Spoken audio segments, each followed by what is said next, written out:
Kali ini kami akan membahas mengenai sejarah Kerajaan Melayu. Sejarah Kerajaan Melayu. Kerajaan ini terletak di wilayah Pulau Suwarnabumi atau Suwarnadwipa yang disebut dengan Pulau Emas dengan tambang emas dan pada awalnya mampu mengendalikan perdagangan. Diketahui bahwa keberadaan kerajaan yang mengalami pasang surut dimulai di Minanga pada abad ke-7, di Dharmasyara abad ke-13, dan di Sura-Aso atau Paguruyung pada awal abad ke-15. Bagaimanakah sejarah Kerajaan Melayu? Kerajaan Melayu atau dalam bahasa Cina adalah nama sebuah kerajaan di wilayah Pulau Sumatera. Dari adanya sebuah bukti dan informasi, yakni berasal dari berita Tiongkok dan prasasti.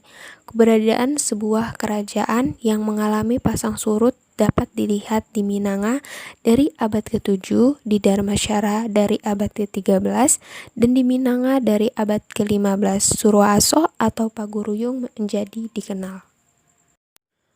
Kerajaan ini terletak di Pulau Suwarnabumi atau Suwarnadwipa, yakni sebagai para migran disebut dengan Pulau Emas, dengan tambang emas dan pada awalnya yang mampu mengendalikan dalam sebuah perdagangan di wilayah Selat Malaka sebelum akhirnya bergabung dengan sebuah kerajaan Sriwijaya tahun 682. Raja-Raja Kerajaan Melayu. Yang pertama, Srimat Trelokaya Raja Maulibusana Warmadewa 1983. Sumber, Prasasti Grahi tahun 1983 di selatan Thailand. Perintah kepada Bupati Grahi yang bernama Mahasenapati Galani agar membuat arca Buddha seberat 1 bahara 2 tula dengan nilai emas 10 tamlin, ibu kota Dharmasyara. Kedua, Srimat Tribhuwanaraja Mauli Warmadewa 1286. Sumber, Prasasti Padang Roko tahun 1286 di Sugunutur. Pengiriman arca Armogapasa sebagai hadiah Raja Singasari kepada Raja Dharmasyara, ibu kota Dharmasyara.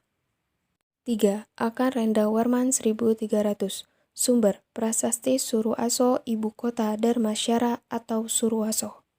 4. Srimat Sri Udayati Warman Prapatapa Karama Rajendra Mauli Mali Warmadewa 1347. Sumber, Arca Amogapasa, ibu kota Suroaso atau Pagaruyung. 5. Ananggawarman 1375. Sumber, Prasasti Paguruyung, ibu kota Paguruyung. Sumber sejarah Kerajaan Melayu. Pertama, berita dari Cina. Berita tentang Kerajaan Melayu antara lain diketahui dari 2 buah buku karya pendeta Itsing atau I Ching, 634-713 Masehi. Dalam pelayarannya dari Cina ke India tahun 671 Masehi.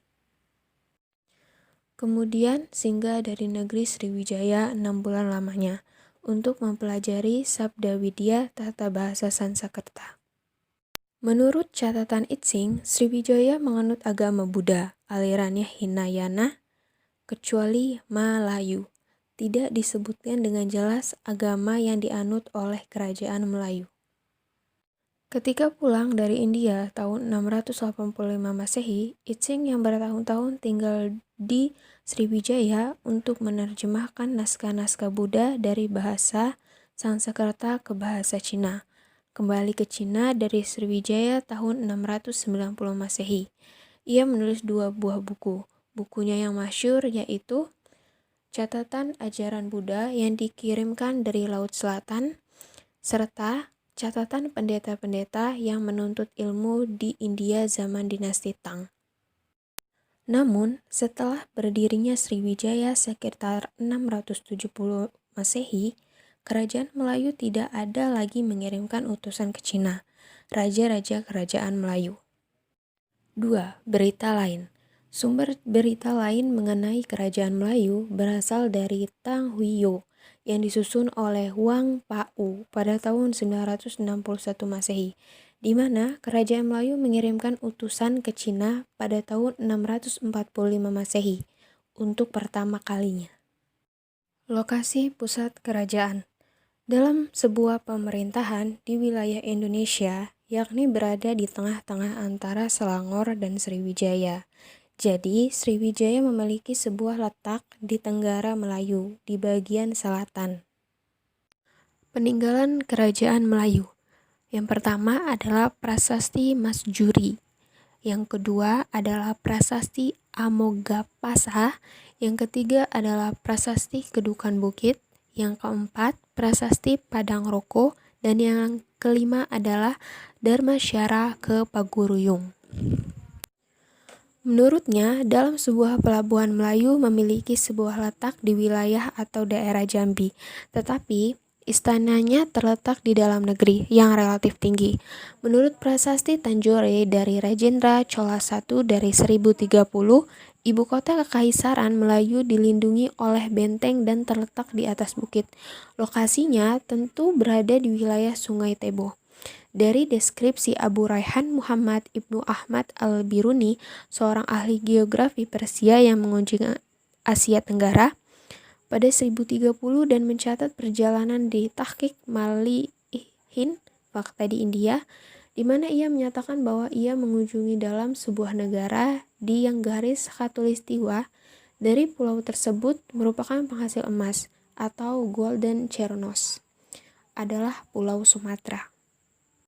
Prasasti Masjuri. Dalam sebuah prasasti patung Mansjuri dari sebuah candi jago dapat disebutkan bahwa Adityawarman ditaklukkan pada 1343 bersama dengan Gajah Mada Bali. Yang kedua adalah Prasasti Amogapasa. Menurut dalam sebuah prasasti Amogapasa yang dapat diterbitkan dengan Raja Kertanegara pada tahun 1286 atau 1208 Saka, berada di daerah Dharmasyara atau Jambi, di mana pusat dalam sebuah kekuasaan Melayu yang berada di wilayah Dharmasyara pada abad ke-13.